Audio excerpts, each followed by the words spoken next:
How's it going, guys? Today I'm going to show you what it's like to drive the Pagani Huayra Roadster BC from a first-person point of view. One of the most gorgeous hypercars to ever be created, this one sits at an MSRP of near $5 million.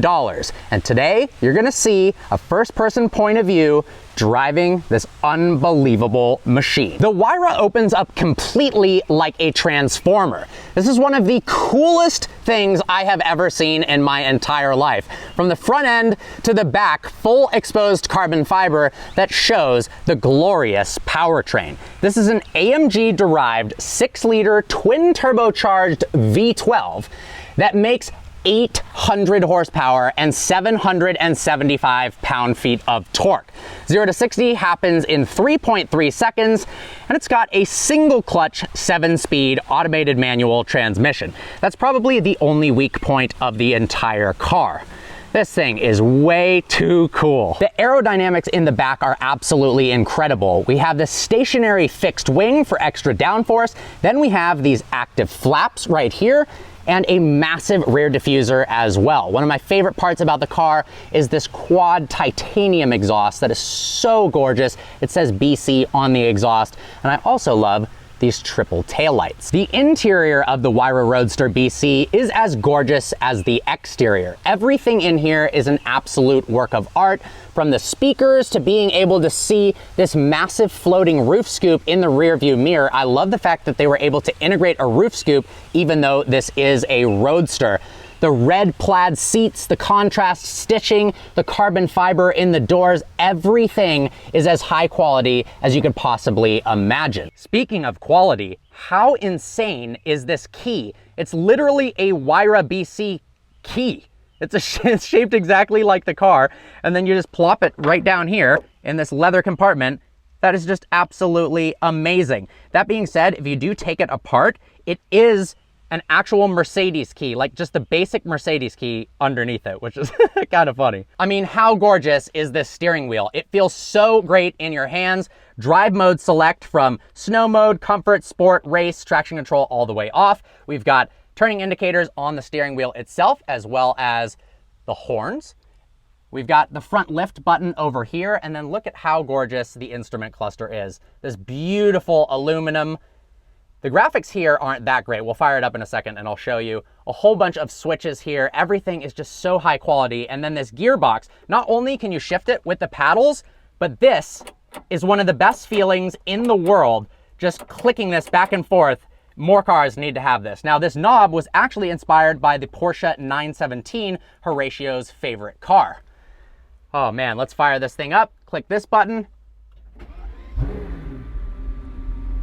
Absolutely incredible. All right, behind the wheel of the Roadster BC now. To turn it on, click this massive start-stop button. Look how beautiful this gear selector is. We are in drive right now, neutral, pull the paddle, first gear, and off we go. The first thing you notice in this car is that roof scoop noise right behind your head. It is so intoxicating. Oh my gosh.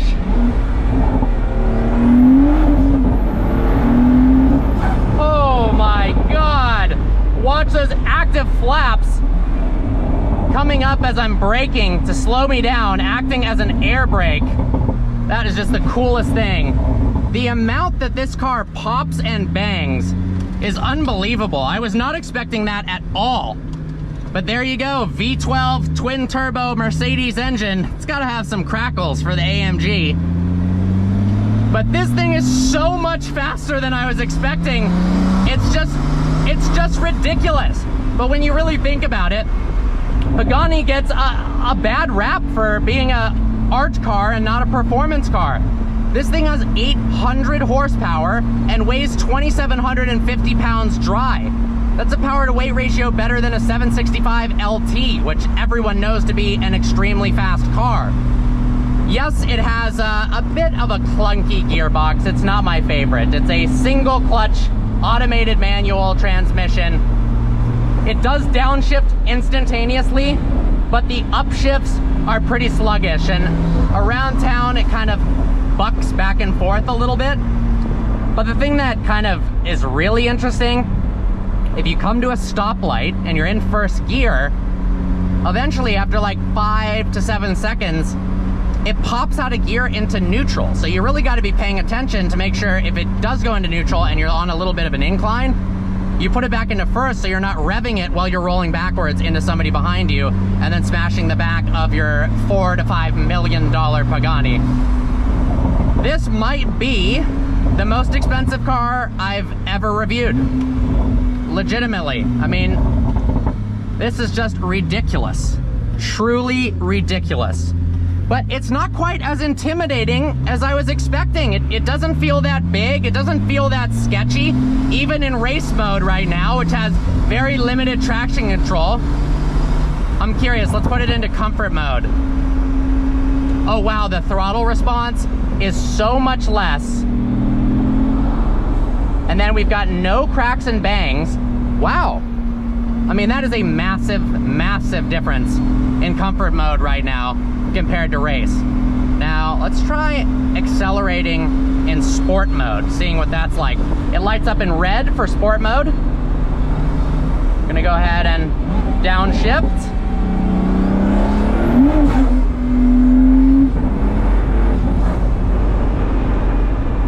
Interestingly, in sport mode, it seemed to have lost more traction than in race mode. How is that possible? We'll try one more time, but that, I mean, the tires just lit up. Oh my God.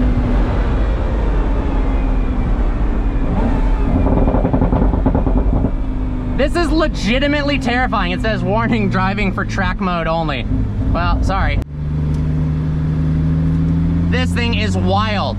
I just wasn't expecting this, you know? They're so beautiful. Look, it's even got a snow mode. That would be ludicrous, going in the snow. I just wasn't expecting it to be this awesome, to be honest. I know they look cool, and their interior is absolutely a work of art. Everything's incredible in here. I mean, I can't stop staring at everything in the interior. But, yeah, I didn't expect it to have this much drama and to be this gnarly in a Pagani. And man, this has radically changed my opinion of the brand. I am a way, way bigger fan of Pagani after driving this car.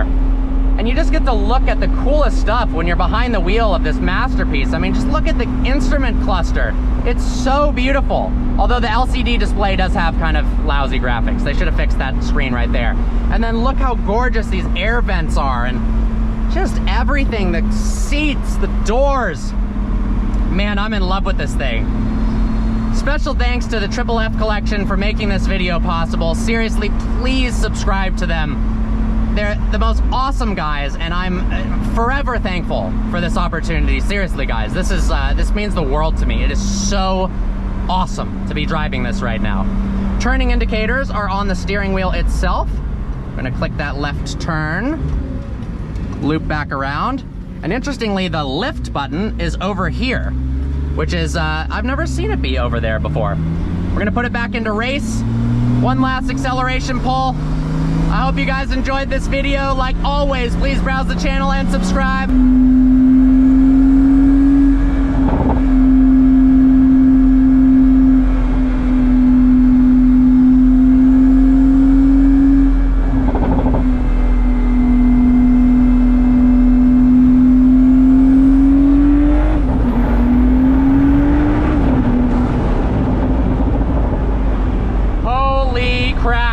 How cool is this? Being able to shift not only with the paddles, but also with this gear lever like a sequential manual. That is so cool. More cars need to have that. I love it. And it's wood to commemorate the Porsche 917, which allegedly is Horacio Pagani's favorite car. Just feels such good quality. How's it going, guys? Today I'm going to show you what it's like to drive the McLaren Speedtail from a first-person point of view. The spiritual successor to the McLaren F1. Only 106 of these will be made, and it has 3 seats. It's called the Speedtail because, well, look at that rear end, but also because it goes 250 miles an hour. Now, unfortunately, we can't open the engine bay, but it's powered by a 4-liter twin turbocharged V8 combined with an electric motor, making a total combined output of 1,035 horsepower and 848 pound-feet of torque. 0 to 60 happens in 2.9 seconds, but the cool stat is 0 to 186 miles an hour in just 12.8. That's faster than a Bugatti Chiron. Now, this car is all about aerodynamics. Just look how slippery that front end is. I'm in love with that roof scoop. Coming around to the side, you'll notice very unique looking wheels. It has these aero blades on the side to increase aerodynamics, make sure air goes around the wheels instead of into those wheel wells. Now, you'll also notice it has McLaren F1 style windows, and it also doesn't have any mirrors. So what do you do? Well, if you pull out the key and unlock the car, out pops these little cameras. So it's actually got cameras and then screens in the interior, which I'll show you in a bit. Let's go ahead and open the car. This is the coolest feature ever. So if we go ahead and hold the unlock button, watch this, both doors open at the same time. I mean, every car needs that. That is so dang cool. So if we go take a look at these screens, they're mounted on the A-pillars. This way you can see to the left and to the right of you. Now notice that 3-seat layout. It doesn't get any cooler. Central driving position, and you can have your friends to the left and the right of you. Now, in the back of the car, it's got some really cool features, namely these carbon fiber ailerons. They're actually made of flexible carbon fiber. These actually bend upwards to act as an air brake and also a wing for more downforce. Now, how crazy is this option? This Speedtail badge is $84,000 because it's made of solid platinum. And the entire car is made of something called 1K carbon fiber, which in this lighting you can't really tell, but if you get really, really close, you can see that carbon fiber weave just a bit on the camera. It's still really, really hard to see. That's a $600,000 option. All told, the total options on this car are about $1 million. Inside the Speedtail now, and it doesn't get much cooler than this, being able to sit next to 2 different people to the left and the right of you. There's even some storage underneath these seats right here. And there's a decent amount of storage. There's a small storage space in the front, but there's a bigger storage space in the rear. Now to turn this car on, the start stop button is up here. Here's your drive controls, reverse, neutral, drive, active mode to activate this panel here to switch between comfort and sport. And it also has velocity mode. You click this, it lowers by 1.4 inches, and that can reach its top speed of 250 miles an hour. Now, to close the doors, obviously they're too far away. Well, there are buttons up here that you press and hold, and then the doors are going to close. Let's go ahead and do that on this side as well. That is such a cool feature. I love the steering wheel, 7-speed DCT. The paddles are amazing. This carbon fiber finish is unbelievable. As you can see now, there's the side view mirrors. To the left and to the right, you can also see a little bit of ambient lighting. Now check this out, electrochromic glass. Watch this piece here and this piece here when I click this button.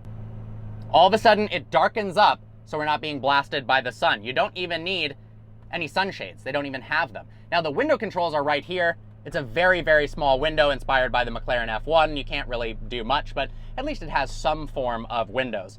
Over here, we've also got ambient lighting controls and the climate control. Pretty cool that it's got ambient lighting in a hypercar. And then over here, media controls for your phone, a volume knob, etc. The lift activated by this here. And like all McLarens, you can push the paddles in either direction to upshift or downshift.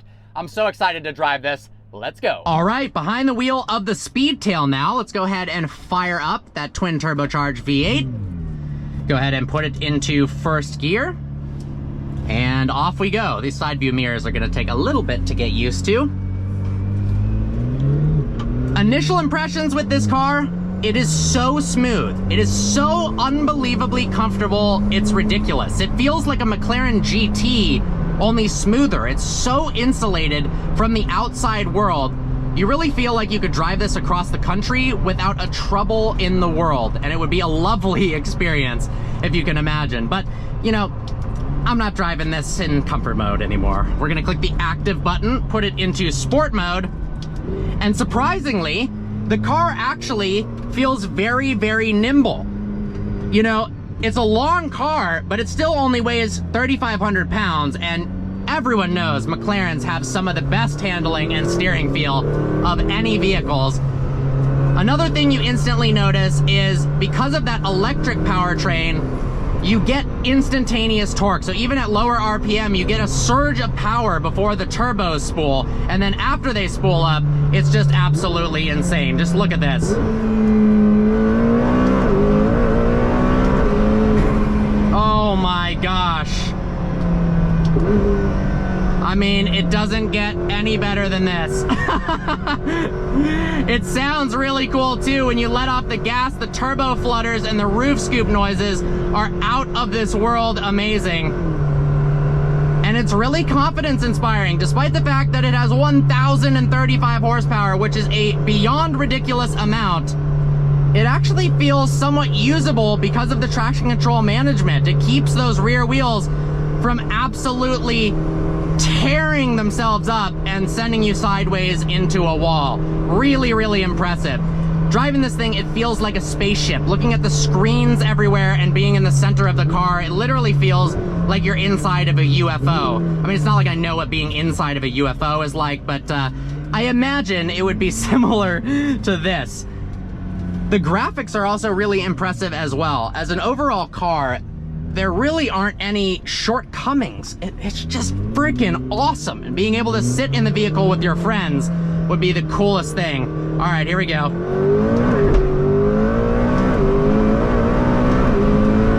Oh my God, this thing is fast. I mean, like terrifyingly fast. But it actually feels, like I said, shockingly stable and planted. My God, this thing is awesome. Oh, huge thanks to the Triple F Collection for making this video possible. Make sure to subscribe to them. I've got a link in the description below. Seriously, this is just a dream come true reviewing all these cars. Oh man, nice straightaway, Mercy SV right there, hit the gas. Wow, and the brakes are really good as well. This thing is just an absolute riot in every sense of the word. Oh, I love it. I love it. This thing is actually insane. Easily one of the best cars I've ever driven. Seriously. Man, you know, I wasn't sure what to expect. I thought maybe it would feel heavy and big and not corner that well, but it's light. It's got McLaren's signature, beautiful steering. It's got a little less feedback than some of the other cars, but that's because it's so refined, it's so comfortable, and honestly, you get used to that center driving position immediately. It's not stressful whatsoever. This thing is so darn cool. Let's see what happens when you roll down the windows. Do you get any sort of, well, that was the door button. Thankfully, that didn't open. How much airflow do you get? I'm curious if these things cause buffeting at all. Oh yeah, you definitely can't go too fast with the windows down, otherwise it starts fluttering inside the cabin, which obviously isn't the best sound in the world. So we'll go ahead and put these back up. I wonder how often people accidentally click the door buttons versus the window buttons, because they kind of look the exact same and they're in the same place. Probably just a me thing, honestly. All right, let's take it out of active mode, put it back into comfort, and cruise this thing home safely. Because at $4 million, I really don't want anything to happen. The speaker system is amazing in this vehicle, like truly good. The bass is fantastic, made by Bowers & Wilkins. It even has ambient lighting, which is just really cool for a hypercar. What hypercar has ambient lighting? It's actually ridiculous. Sitting here now, check out the climate control. It's a picture of a race car driver, like all McLarens. Quick hot, quick cool. Super easy controls, honestly. This car is so user-friendly. Wow. How's it going, guys? Today I'm going to show you what it's like to drive the Bugatti Chiron from a first-person point of view. What came out in 2005 to become the first ever hypercar, the Chiron is still a legend to this day. Under the hood, or in the middle of the Veyron, I should say, is an 8-liter W16 engine. That's right, 16 cylinders with 4 turbochargers, making 1,001 horsepower and 922 pound-feet of torque. 0 to 60 happens in a ridiculously fast 2.5 seconds, and it goes on to a top speed of 254 miles an hour. Now get this. The car has 10 radiators, and at its top speed of 254 miles an hour, it runs out of fuel in just 12 minutes. I love the active rear wing that pops up at over 120 miles an hour for added stability. It also has an incredibly cool rear end with a single exit exhaust that, if you look really closely, it's actually 2 different exhaust tips. Now, if we go ahead and go inside the car, beautiful door handle. It reveals a surprisingly nice interior for its generation. It's really remained current, honestly. It doesn't feel dated whatsoever, and I'll talk about why. We've got these gorgeous 2-tone seats with black and red leather, Alcantara absolutely everywhere. Now, if we go down here, you'll notice there's a little key slot right here. That is for a secondary key called the speed key. If you turn that, it lowers the car to 65 millimeters off the ground, and then it can reach its top speed of 254 miles an hour. This is the standard key, which actually is very similar to the Gallardo and a lot of Volkswagen products, with the flip-out style, which is pretty darn cool. Just look at the intricate details of the car's interior. I mean, look at the controls for the mirrors and the lock and unlock. The unlock button is a picture of a Bugatti Veyron. And if you go to the window controls, they're covered in leather. The seats are completely carbon fiber in the back. Look at the pedal box here, gorgeous aluminum. The design language is incredible. All right, let's hop inside. Now, inside the Bugatti Veyron, to start the car, flip out the key, insert it right here, turn it to the right, then click the start button. And that fires up that W16 engine. I think one of the coolest parts about the interior is that they didn't put any modern stuff in the car that would become outdated. They didn't try to put state-of-the-art screens or anything like that. Everything is analog and old school, like this absolutely gorgeous clock here. Now, driving a Bugatti, everyone stops and stares. This guy and his motorcycle just rode up, and so many cars have been pulling over, so it's almost hard to film. Look at this, Alcantara, beautiful Bugatti logo. You can see the air intakes behind your head and that massive engine. Alcantara all over the roof liner. The controls up here are also gorgeous and covered in leather. Even the mirror shape is really cool. The visibility is actually pretty impressive inside of the Veyron, even the rear visibility. Now, there are multiple modes to choose from. There is normal mode and then handling mode that drops the ride height down to 85 millimeters. We've got a launch control button right here. Behind the wheel of the Bugatti Veyron, and man, is this an unbelievable experience.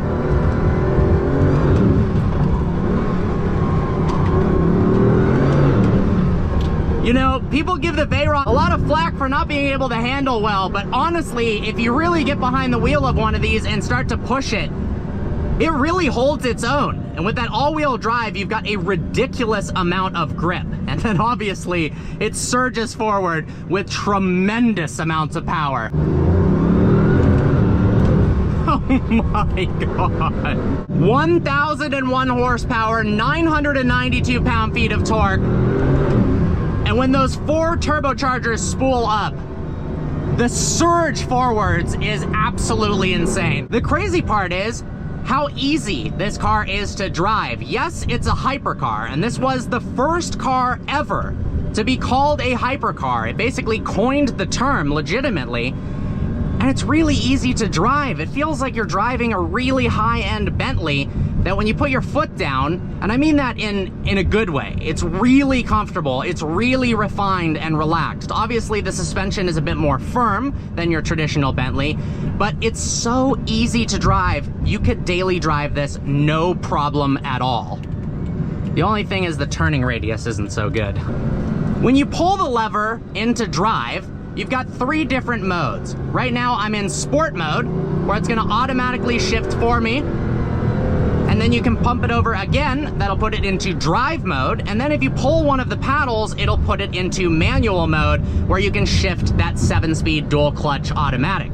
Now, this is the first car ever to have a 7-speed DCT, which is a pretty big deal. Back when this came out, this transmission was revolutionary in 2005, and it paved the way for modern cars. We still have all the modern supercars and hypercars with double clutch transmissions.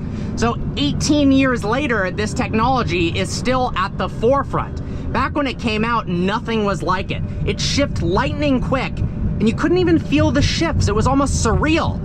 Today, it's very commonplace, but this transmission, even 18 years later, feels as fast as a modern day double clutch, which is just absolutely insane. Now, compared to something like the Chiron, you get more noise in the Veyron. It feels more raw, which is really, really awesome. Now, I haven't driven the Super Sport or the Pure Sport, so I don't know quite what those are like, or the Devo, but this is so much more raw, standard Veyron compared to standard Chiron. It is really, really cool. The noises you get into the cabin from that engine and those turbos. The turbo spool is absolutely insane. And honestly, the steering feel is pretty good. And when the turbos do spool, you get this surge of power almost unlike any other car. It doesn't have instantaneous, it doesn't punch you in the back like a hybrid, like a P1 or a LaFerrari, because it doesn't have that instantaneous response. But it also doesn't ramp up uncontrollably.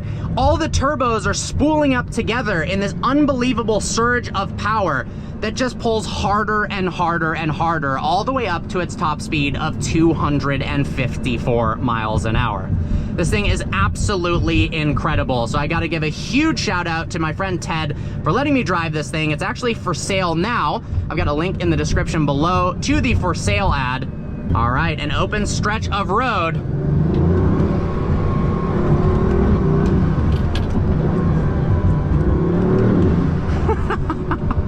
Oh, this thing is unbelievable.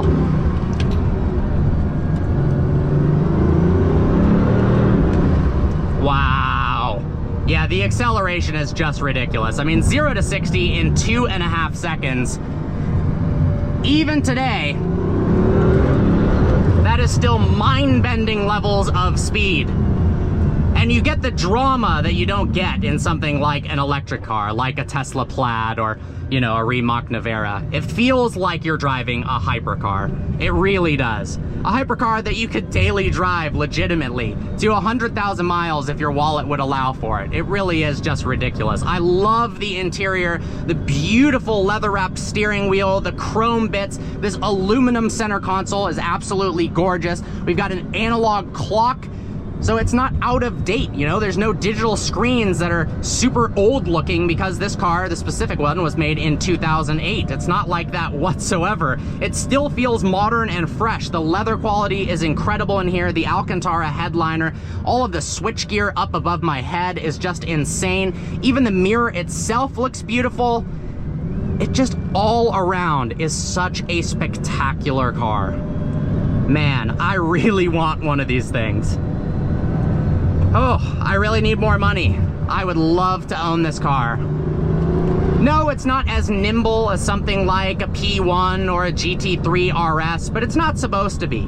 It's a car that you can cruise around in, but at the same time, it'll hold its own in the corners, in the canyons, and you can have fun in this car. It isn't just a straight line beast. It truly is more than just that. A lot of people give it flack for its weight, not being able to corner, but the people who say that really haven't driven the car. To put it into reverse, go like this, into reverse, and there we go.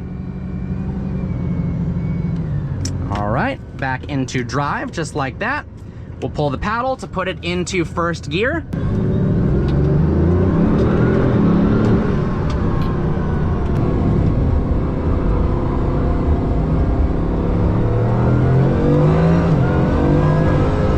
it going, guys? Today I'm going to show you what it's like to drive the Bugatti Chiron Supersport from a first-person point of view. With an 8-liter quad-turbocharged W16 making 1,600 horsepower and 1,180 pound-feet of torque, this thing rockets from 0 to 60 miles an hour in just 2.2 seconds and goes on to an electronically limited top speed of 273 miles an hour, but when de-restricted can go 304 miles an hour. As we hear a gorgeous Singer DLS ripping around the track here at Sonoma. Let's see if he gets sideways real quick.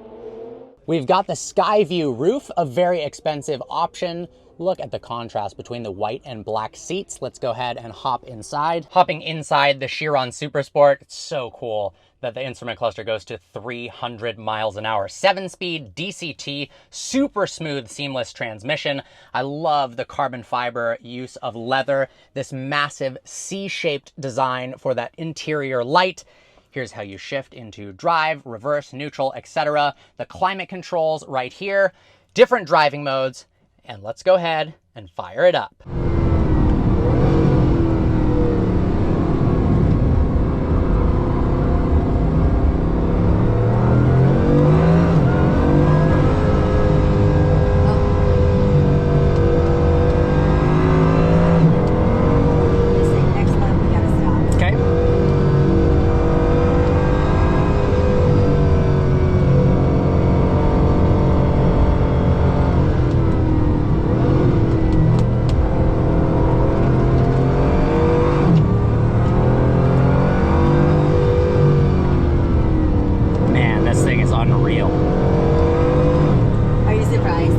Yeah, it's just more fun than I was expecting. Way more fun. Yeah. I drive it every day. 100%. This one was purposely done with the black. Uh-huh. Any part that your body touches, because you know sometimes when you have white leather, you can get gets dirty residue on it. 100%. We live in Texas, so you never know how hot it's going to be. But I've eaten an ice cream cone in here a time or two. Have you really? I've eaten a taco in here. That is incredible. You might be the only person in the world that's done that, actually. Well, that's a shame. Eating tacos in your Chiron Supersport. Good for you. So right off the bat, just drove the P1 HDK. Obviously a radically different experience. This is a super, super comfortable hypercar. I've driven the standard Chiron with 1,500 horsepower. This has 1,600 horsepower and a top speed of 273 miles an hour, and their fastest top speed version did 305. But I can feel instantly, it feels a lot peppier than the standard Chiron. Did you have a normal Chiron before this, or no? Not. Wow, Sure. that is awesome. All right, we'll let this car pass. Wait till you hear this. The turbo. Really? Hit it. Yes. All right, my friend in his Singer DLS taking off.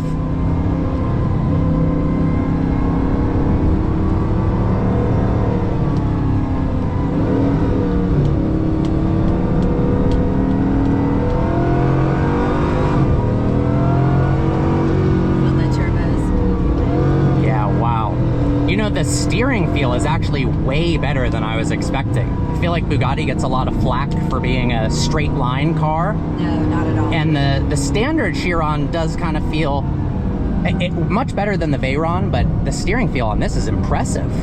Wow. It feels a lot lighter on its feet than you'd think for a giant car. I feel how comfortable the ride is. Yeah. It's got a good mix of being firm, but also comfortable at the same time. And then obviously W16 quad turbo. But when the boost kicks in, wow. Yeah, that's no joke.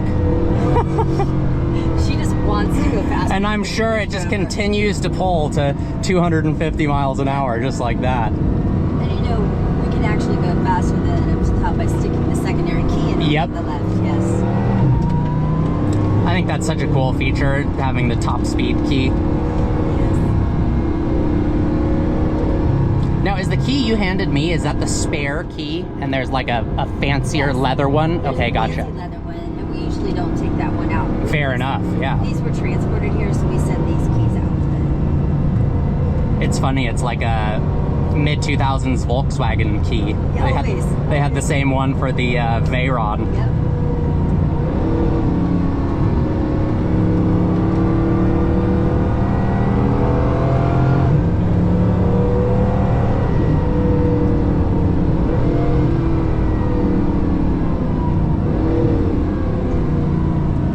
It's really easy to drive. It is. Yeah.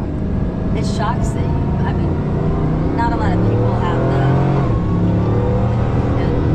the opportunity to drive a car like this. It's a $5 million car. Yeah. And when you drive it, it is far more than what you actually initially expect. 100%. And to have a $5 million car feel like approachable and drivable and not be super scary is a pretty crazy feat, honestly. All-wheel drive obviously helps with that quite a bit. But just the refinement of everything just feels so solid. In 12,000 miles, have you had any issues with the car? Occasionally, Yeah. I get a flat tire in San Antonio, Texas. Really? Yes. I've had zero problems with this. Wow, really? Zero. That is incredible. Because I know that was a big complaint with Veyron owners, is there was a lot of issues and maintenance was crazy, but I think they like include maintenance with this car, right? Maintenance is included for the first 4 years. Wow. The theory that it cost 50, 60, 100 grand or whatever, that's all just myths. Yeah. On the internet. Well, you've heard it from somebody who owns not one, but two of them, so. Yes. Everything is included. Now, when I need a new tire, I pay it. It costs me $3,400. Wow. $3,400 for all four? No, for one. Really? And that includes, you know, when they have to put it up on the special machine that they only have at O'Gara's in Beverly Hills, and the balancing of everything. Sure. And all the mastering that they have to make sure that everything's good to go. That's still pretty darn expensive. Yeah. So everybody keep your nails off the road in San Antonio. Yeah, for real. But I know originally with the Veyron, it was like 30 or 40,000 for new tires because they were glued to the wheels. Oh lordy, yeah. And then every 2 or 3 tire sets, you had to replace the wheels, and that's like $80,000+. That's not the case in the Chiron. Yeah, it's not. Yeah.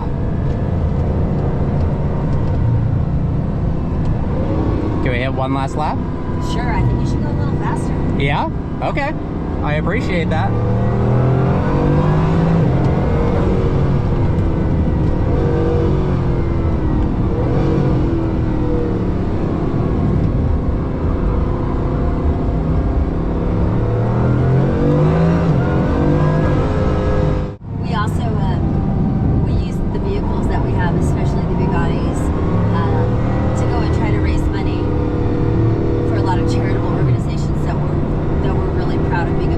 That's awesome. And we love it when we're able to go to events and let people sit in them and feel it and be a part of the experience instead of just looking from afar.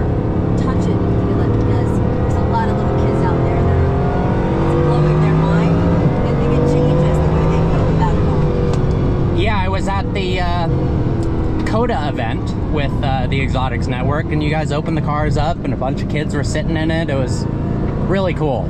And that's not something you often find in this world. And no, absolutely not. I'm a mom of a bunch of boys, and I know boys want to get in and touch and feel, and it 100%. They're like, this is something that is obtainable for me. I'm going to dream about it now because I touched it, I felt it, I smelled it. No, it's really true, because when I was 17, I got a quick ride in a Aventador, and that was like, all right, I have to do whatever it takes to get a supercar. And I think that was literally the drive that allowed me to get some Ferraris and Lambos. 1 minute experience to change your perspective and your direction in life, your focus. And then getting to experience cars like this is just the next level. It's awesome. It's awesome to be able to share them. And with you, I'm so proud that we're going to get to do this. Yeah. Well, thank you so much. If you're out there reviewing cars, you should be driving it. 100%. Today I'm going to show you what it's like to drive the McLaren P1 from a first-person point of view. A member of the Holy Trinity, this hybrid hypercar changed the world of performance cars forever. It's powered by a 3.8-liter twin-turbocharged V8 that is on its own makes 727 horsepower, but it's coupled to an electric motor for a total output of 903 horsepower and 664 pound-feet of torque. The result is 0 to 60 in 2.6 seconds and a top speed of 217 miles an hour. Oh, this thing sounds so darn good. 7-speed DCT with paddles mounted on the steering wheel, carbon fiber and Alcantara on every single panel. Now, to change driving modes, if we click this active button right here, we can activate track, normal, or sport for the handling or the powertrain. Then we have some additional modes as well, bespoke for the P1. E mode, if we click that, we can drive the car. Let's go ahead and put it into drive in fully electric mode, up to 6.2 miles and up to 99 miles an hour. Look at this. We're driving in 100% EV mode in a McLaren P1. That is absolutely nuts. The P1's name is derived from motorsports, P1 being pole position, and it fits very well as the successor to the McLaren F1. It also has a ton of F1 technology, like a dedicated DRS button that stalls this massive rear wing. The rear wing makes 600 kilograms of downforce at 160 miles an hour, but if you click that DRS button, it flattens out so it can be slipperier for straight line acceleration. The P1 happens to be my favorite looking of the Holy Trinity as well. I love how the headlights are shaped like the McLaren logos. Everything has a purpose in this vehicle. It's not for show or for style. Form follows function. And I love the nostrils in the front of the vehicle. So much so that I have a replica P1 hood on my 600 LT. We also have Akibono brakes that use silicon carbide, an advanced material that allows the brakes to get 160 degrees Celsius hotter than standard carbon ceramics, allowing this to stop at brake pressures of up to 2 Gs. It can also turn at up to 2 Gs. The performance figures of this vehicle are absolutely insane. We're in race mode right now that lowers the suspension by 50 millimeters, that drops it to a ride height that's not even legal on the street, raises that wing to the sky for maximum downforce. Under this panel right here, if we pop that up, that is where you fill it up with gas. And on the other side, you can fill it up with oil. How cool is that? All right, guys, let's climb inside the McLaren P1 and see what it's like to drive. Hopping inside the McLaren P1, and it immediately feels special in here. This thing is a work of art throughout.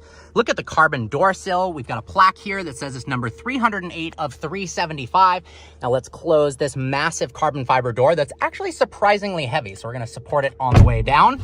We've got controls for the lights as well as the mirrors on the door itself, which is very interesting. Of course, we've got the DRS button, drag reduction system, and iPass on the steering wheel. Now, if we go down here, there's a launch button, a race mode, and a boost button. So if we go ahead and activate the dynamics panel, let's take it out of E mode, activate that, and if we click the boost button, then all of a sudden we're running just with the internal combustion engine. So 727 horsepower from the V8. If we want more power, you see this little gauge there, iPass in red. You click this iPass button, that will activate the electric motor and give you that 903 horsepower. And DRS has a little gauge right there as well. But let's take it out of boost button because now we have 903 horsepower at all times. Let's take it out on the road and see what it's like to drive.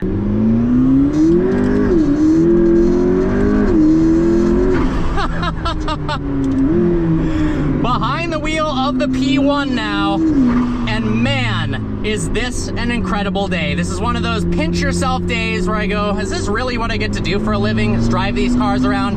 I gotta give the hugest shout out to Supercar Steven on Instagram for making this possible and letting me drive this car, because as I have mentioned in the past, the McLaren P1 is my favorite driving car of all time. That electric assist is so incredible.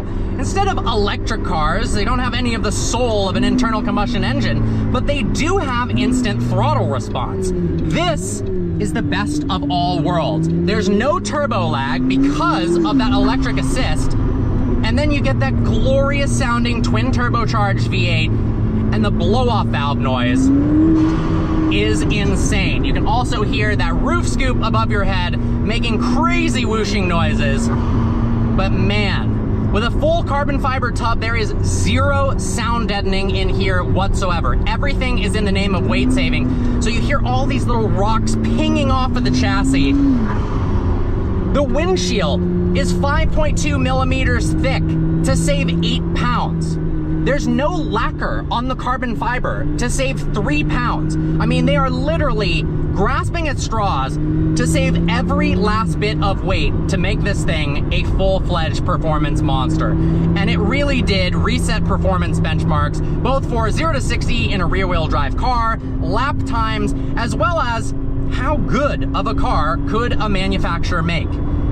Man, I need to win the lottery, because this really is my favorite car of all time. I'm in love with the McLaren P1.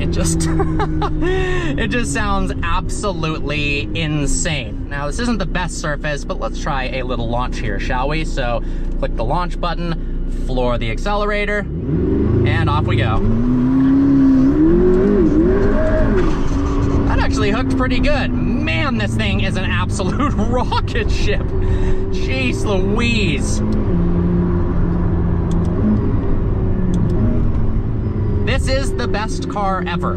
It sounds good. It looks absolutely stunning. I mean, the fact that this came out in 2013 and has this level of performance is absolutely astonishing to me. This keeps up and makes modern day supercars feel slow. And it's 11 years old now.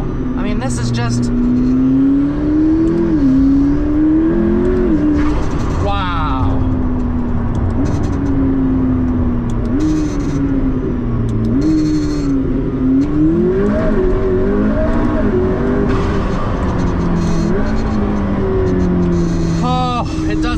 better than that. And then if you don't want to annoy the neighbors, let's just put it into E mode, and then look at that, we are driving in all electric mode. That is that is so funny. I wonder how often you'd actually drive in this. Probably not that often at all. It's good to show off in a video and maybe show your friends once or twice, but I mean, it's a P1. An electric P1 would be the worst thing known to man. But I guess this is partially an electric P1 right now anyways. There we go. That's more like it. Let's test out the iPass button. So if we activate track mode and then we click the boost button, now all I have is internal combustion engine power. Oh yeah, I can feel it's definitely a little bit slower. Now we've got this red gauge here. Let's go ahead and click the iPass button. Oh my gosh. No, that actually makes an enormous difference when the electric powertrain kicks in. All right, floor it and iPass. Wow, that is absolutely absurd.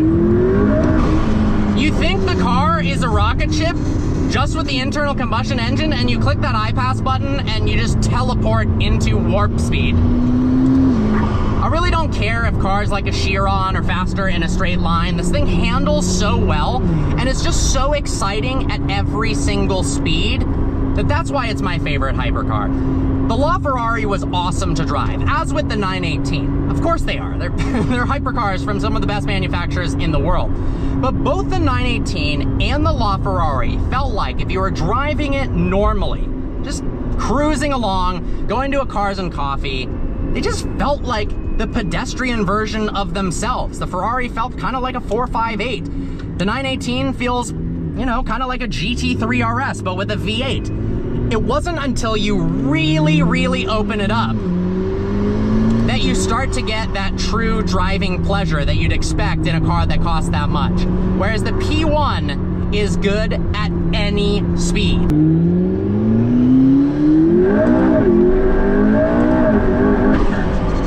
I mean, are you kidding me?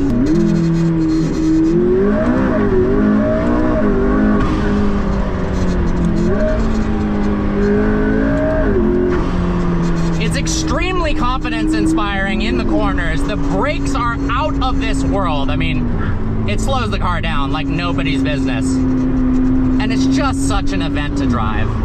There is really no substitute to the McLaren P1. It is truly in its own league from any other car. Man, I need one of these so darn badly.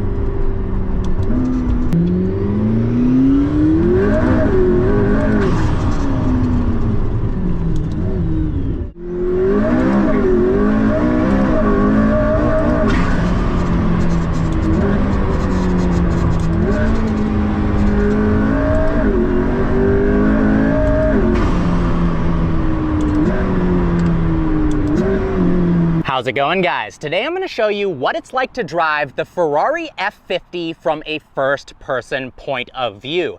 With its naturally aspirated V12, incredible looks, and 6-speed gated manual, the F50 is one of the coolest, if not the coolest, Ferraris ever made. Let's go ahead and open up that rear engine bay to expose one of the coolest powertrains of all time. The power plant in the F50 was derived directly from the Ferrari 641-2 race car.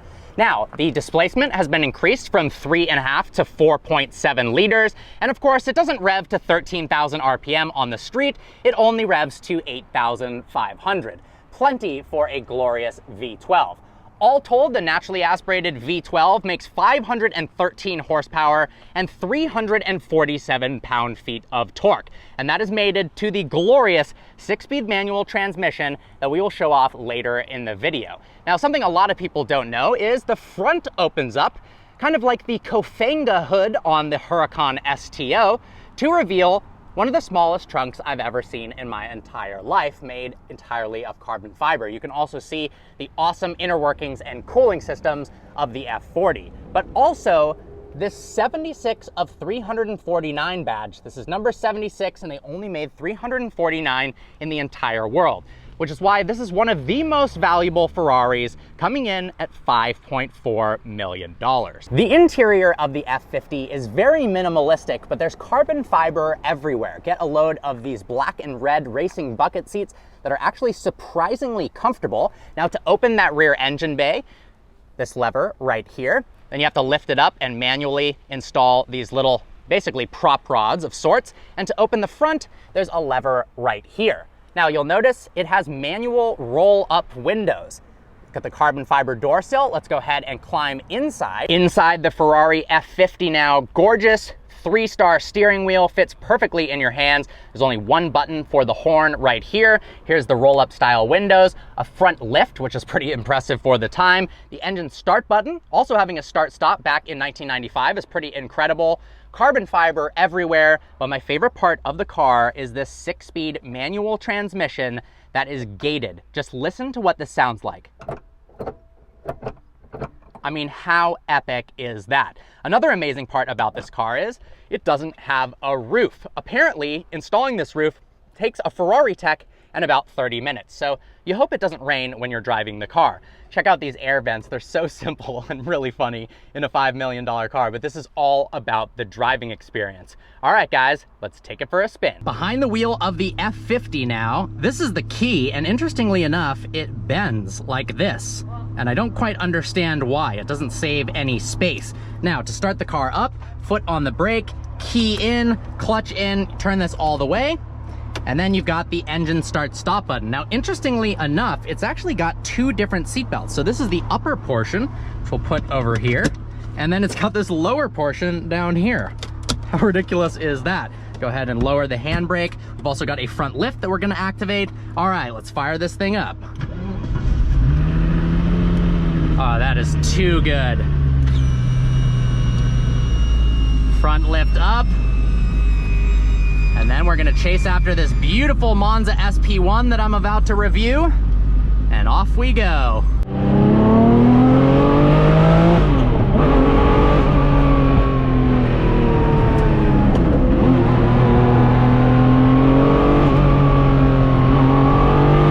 Oh my God, this thing is incredible. Holy crap.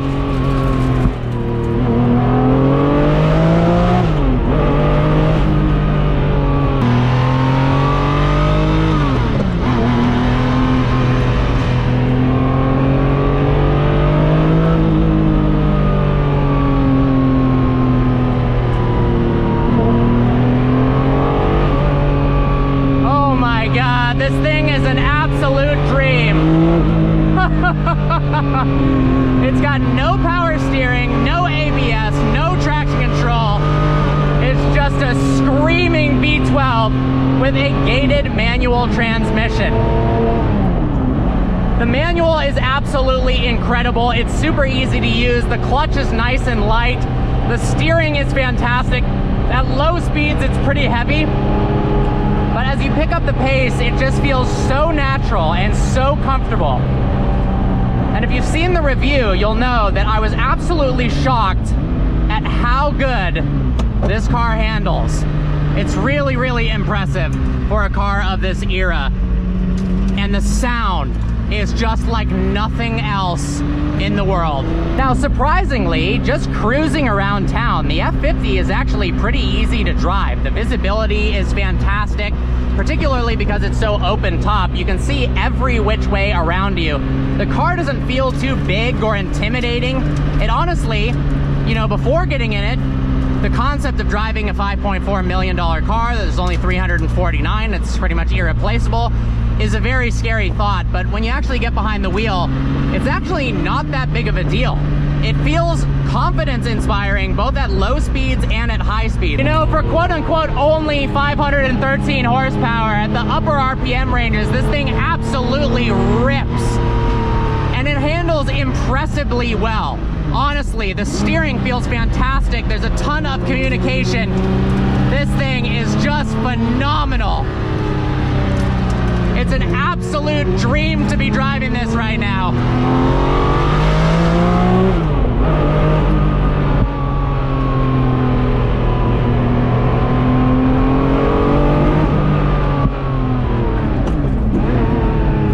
And it's got tons of grip. Wow.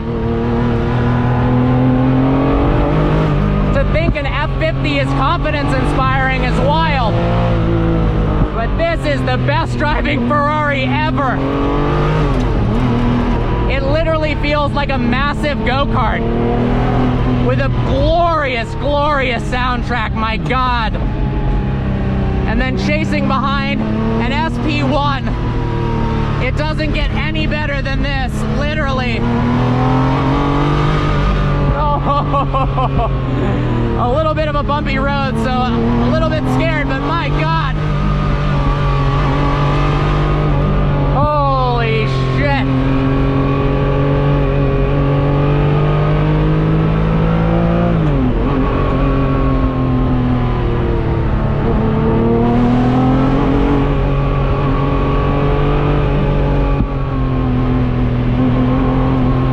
This is the best. Oh. Special thanks to the RM collection for making this video possible. This is an absolute dream come true and probably the best car I've ever driven in my entire life. So make sure to follow him on Instagram. I've got a link and his Instagram username in the description below. It doesn't get any better than this. It really doesn't. Oh my God. I love this car. I love the F50.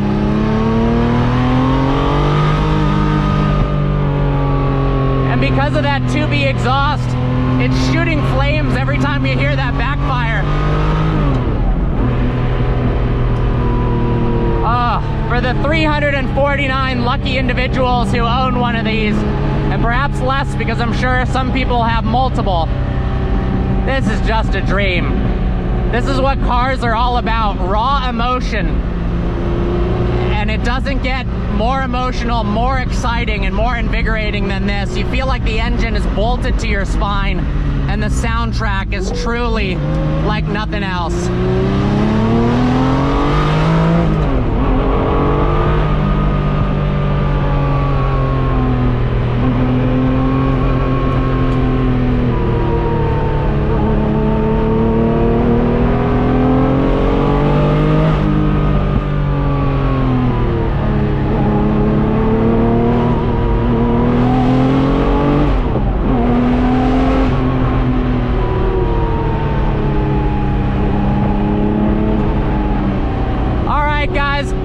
This is a once-in-a-lifetime opportunity, so I'm gonna let you just listen to just pure, raw F50 noises.